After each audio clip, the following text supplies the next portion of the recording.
মধু মধু খাওয়ারে রাশেদ ভাই বলে এবা কাদের কি মুখ গোলাটুকু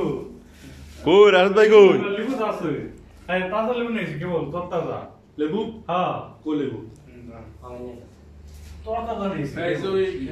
লয়েন লেবু লয়েন তোমার টিকটক আছে বলো ঠিক আছে সালা রেড বল আস্তে বেটা চলো একটা দেখবো পিতে বানাই আমার যেতে তো নোয়াখালীর হলে তো পাত্রপুরে ডাব্বা লাগে উঠছে এটা তো সবাই চিনে এই জানে সবাই মানুষ সবাই চিনে আমরা এলাকায় দেখাইতে আছে হেডফোন তোমার বাংলাদেশে বানায় না আসলে তো বাংলাদেশে এলো দাঁড়ান করে বাজারে আছে কাজে একটু লাদা দাও আমার পদে লাদা দাও কইলে লাদা দিবে হ্যাঁ লাগা দেবো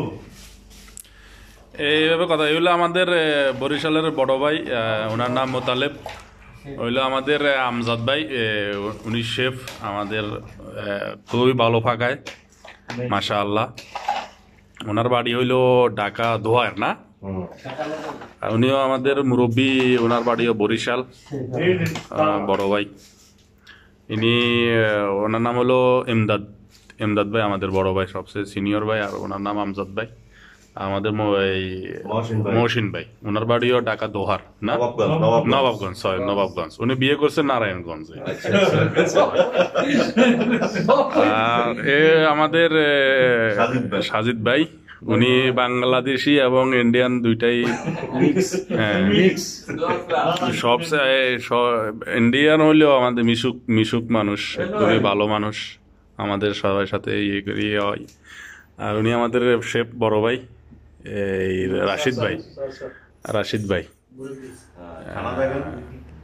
খানা তো ঈদের জন্য আয়োজন করছি গরুর মাংস আছে এখান দিয়ে পোলাও আছে এখান দিয়ে খাওয়ার পরে পায়েস আছে এখান দিয়ে রেড বুল আছে সালাদ আছে তো ওই বড় ভাই তো কথা বলছি উনি শেফ উনি আমাদের মেন বসে নিদি কালো মতো জলদি দিতে এটা মিস